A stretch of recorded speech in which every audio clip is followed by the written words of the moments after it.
This rose is representing a woman's breast. I am going to show you the procedure of a CC view, which is one of the two views that we take routinely. According to the CDC data, we're #2 in the country for the incidence of breast cancer as of 2015. So that's the most recent year that we have the data for.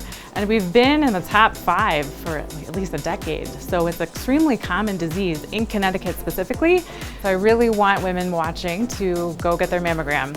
Early detection really does save lives. We have decades of data at this point to show that that's true. If we do find a breast cancer early, the treatment options are so much better now. You probably don't even need chemotherapy. I mean, that's what we're finding now. The 2D exam is basically taking two types of pictures of breast. So there's a top-down picture and then there's a side picture.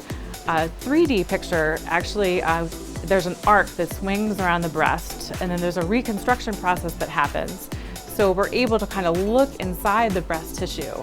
And we actually have the images at 1 millimeter increments. So we're able to work at a very high resolution and see little tiny changes inside the tissue. So the 3D picture is great for people with dense breast tissue, which is another common question I get. What's my breast density? Do I need additional testing? Is it bad to have dense breast tissue?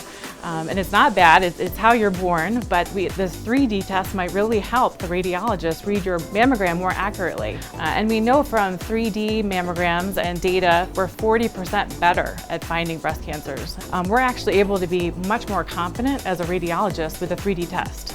So we call back much less women for additional testing with that exam.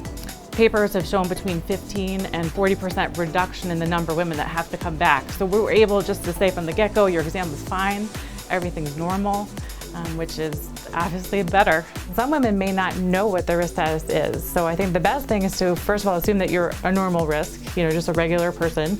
If you have a mother or a sister that's had breast cancer at an early age, you may not be at normal risk. And then you should go see your healthcare provider and try to assess what your actual risk is. But for most women, most average women, we recommend considering starting a mammogram between age 40 and 44. We know that in Connecticut, unfortunately, we have a higher incidence of breast cancer, so we still advocate earlier screening, so earlier in the 40s. And some women even get a baseline in their late 30s.